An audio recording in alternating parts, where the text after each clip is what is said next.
Hi, in this lesson we'll be seeing about the database tier file system in Oracle eBusiness Suite release 12.2. First we'll be seeing what is the basic file system layout of the database tier.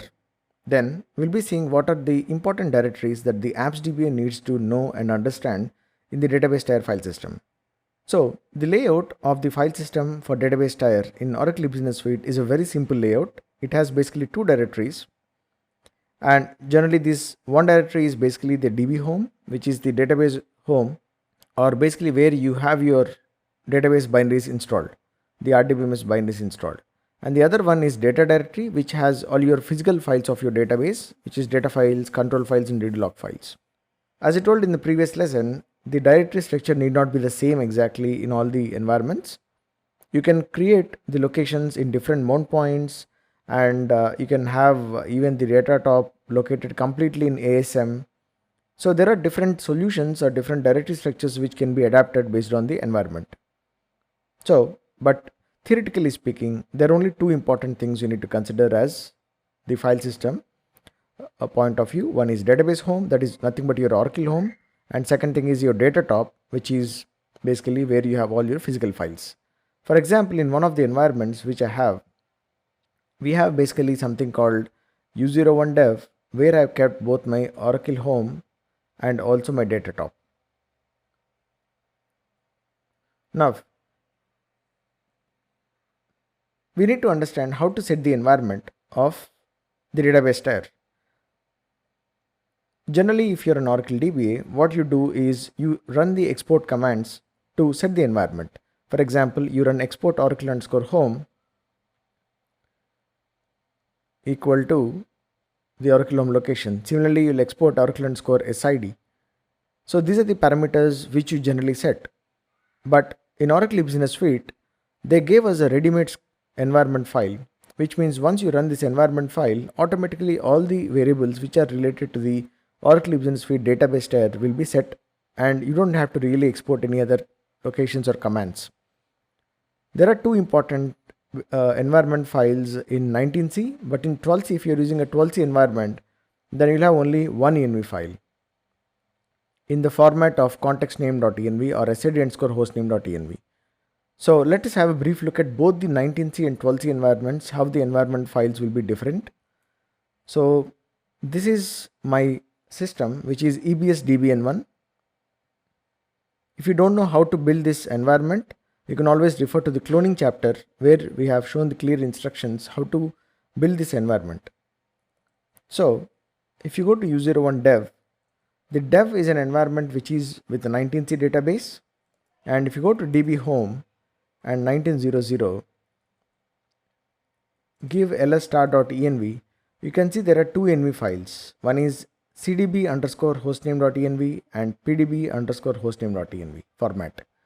So in 19C database, basically you can set the cdb1 to administer the database. For example, you want to start up and shut down the database, or you want to basically establish the connectivity or do any administration of change of parameters of database, for example, or you want to enable disable features in database. All these things basically you can do by using the CDB environment. In very less cases, you generally use the PDB environment here. So in general, you can use the CDB environment for general administration. Now, if you go to the database of, let's say, 12C, we have got one environment called test, and the test basically uses the 12C environment. So let's go to test, and this test environment, what we have here, DB home, you can see 1210, and you can see only one env file. These two you can ignore because these two are basically the source database related env files. You can ignore them.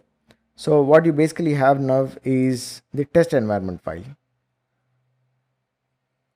Now, once you set the environment file, let's say I'm setting the environment file of test. Once you set it, if you give echo $oracle home, you can see that all the environment variables are already set. You don't have to really export any other environment variables manually. Similarly, echo $tns_admin is also set, which gives you the location of the network files such as TNS names, listener.ra, etc. Now, what you have to remember here is, generally if you see the location of all these network configuration files, that is TNS names and listener.ra, is usually located in Oracle Home Network Admin. But in Oracle eBusiness Suite, remember that these files are located in network admin / std_hostname directory. This is a very important thing you need to remember. All the files which are related to your Oracle eBusiness Suite networking and database are located in a slightly different path, that is just an additional directory after network admin with the format std_hostname. And you can see that all these locations are here. For example, this is a listener. By default, the listener name, what you see in Oracle database of eBusiness Suite, is the name of the database. That is the listener name here. For example, my database name is test, so the listener name is also test. If you're using a 19C database, remember that the listener name is same as the CDB name, not the PDB name, right? So now let's say, for example, I take the same path. What I'll do is I'll take the same path, and if I go to, let's say, for example, dev and db home and 1900, and this is dev basically, I think. Yep. So this is basically a 19C environment, and if I look at the listener name, you can see that the listener name is the CDB name. So this difference you have to clearly remember. Basically, that the listener name of your eBusiness Suite database is same as your CDB if it is 19C, and same as your general database name, that is SID, if it is 12C. Now,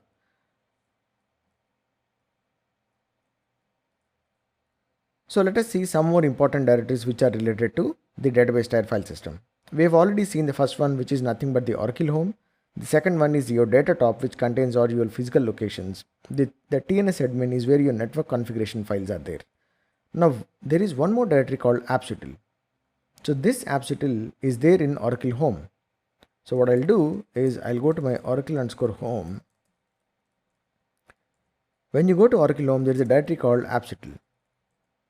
So this is actually the only important directory which contains all the important scripts and commands and everything that are related to eBusiness Suite in specific.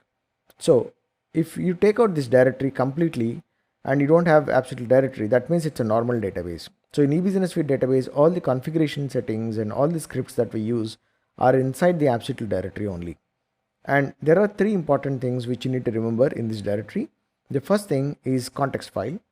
There is something called a context file, and if you search with .xml, you can see that usually. So this is sid_hostname.xml. My sid is test, and you can see _hostname.xml.